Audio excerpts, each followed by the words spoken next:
Welcome back to News Conference. Looking back and looking forward in the political campaign now that both conventions are over. In Charlotte, North Carolina, one of the numerous Californians who spoke to the convention was Congresswoman Karen Bass of Los Angeles, someone who has known Barack Obama before he was a U.S. Senator. We sat and talked with her about the campaign ahead. Your first convention, you spoke at the podium. I did. Your assessment of whether or not you got your message out? Well, I think I did, and my specific message was around voting and the importance of voting and voting rights. But it's been a very exciting convention. I feel like every day has been absolutely electric, especially by the time we got to the keynote speaker. Let's talk a little bit about your relationship with President Obama. A lot of people don't realize you haven't been in the House for that long, the former Assembly Speaker, but you've known him for quite some time. Right. As a matter of fact, I met him right after I won my primary for the State Assembly, which was in '04. And it happened to be the same time he won his primary for U.S. Senate. So I was supportive of the Senate race.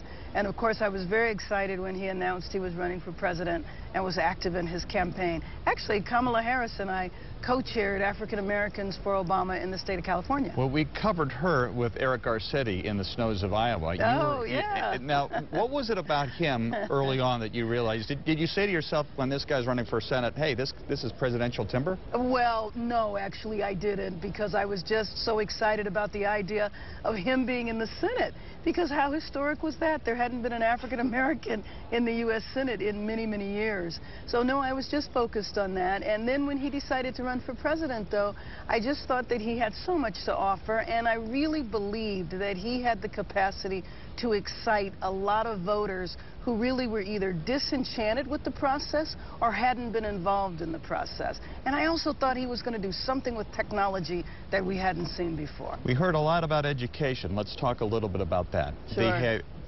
The president receives high marks from Republicans as well as Democrats in the reform community because of Race to the Top. Very controversial. A lot of folks don't like it, but a lot of people say it's helping advance the ball when it comes to teacher education reform. One gets the impression there's a disconnect or a conflict between two key constituencies within your party. You have the teachers union, who to a large degree have protected the status quo, and you have African American and Latino parents and school districts throughout the state who are saying, we want change. Right. We don't want our young teachers to be the first ones fired. Absolutely. When there's a budget shortfall. Well, let me give you another example. I mean, you mentioned the state and the federal, but prior to running for office, you know, I was executive director at Community Coalition, and one of the things that we were involved in was organizing teachers and students to fight for education reform on an individual school level. And so I do think a lot of reforms are needed, and let me just mention one that was unsuccessful in the state legislature that I think that we need to go back and take a look at, and that's over teachers that have been charged with either molestation or some other crime like that, and how difficult it is to move them, you know, off the payroll.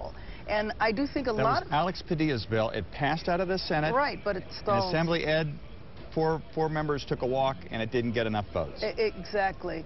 And, you know, and I think that's unfortunate. Another example is, especially that we were facing in '08, and I know California is still facing, and that is when education is not funded and the school district has to issue pink slips, they have to lay off teachers, then some of the, you know, the teachers that are new, but they come in all fired up, all excited, and sometimes they're the ones that are transferred out first. And so I think that there's a lot of inequity that we absolutely have to look at. And I think it's a challenge for labor, and it's also a challenge for communities, but we do have to come to the table and figure it out, because what is happening now, and there have been reforms, and there has been progress. There's certainly been progress at LA Unified, but we still have a long way to go.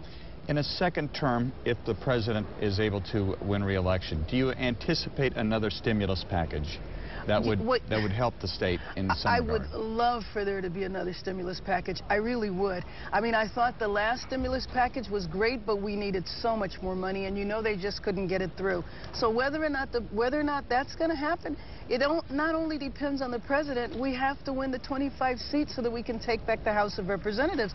One of the things that I'm going to be really curious about is whether or not the Republicans are going to have the same, you know, goal they had the first time around. When he's in his second term, He's in his second term. Are they going to block everything again?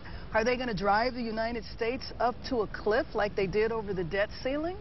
So it's going to be interesting. Well, they'll argue that the reason they have a majority in the House is because the public reacted to the overspending and an overreach on health care. I think that they definitely reacted to health care, but I do think what was more important than health care was what unemployment was in 2010. That, I think, was the real decisive factor. And then I think a lot of the, confusion around overspending. For example, my Republican colleagues who were against the stimulus package made sure they showed up for every ribbon cutting. Finally, how does the convention this past week resonate with voters in California? Because this is a blue state. Yes. And there's no question President Obama is going to win it, probably by 1 million votes. He did. That was the margin the last time. But so how does California weigh in other than being the ATM machine for the Democratic Party? Well, no, we have an incredibly important role because the convention, to me, as much as I love the president and want him to be reelected, it's about more than that. We have the potential to win 5 congressional seats in California. We have the potential to contribute decisively to whether or not the Democrats are able to take back the House. And so, yes, California will vote for the president, but we need Californians to vote for the congressional representatives in those seats. Julia Brownlee in Ventura County, Mark Takano in the Inland Empire, Alan Lowenthal in Long Beach. Right in our area, we have the potential to win 3 seats. That's what we need to have happen. Congresswoman Karen Bass, Democrat from Baldwin Hills.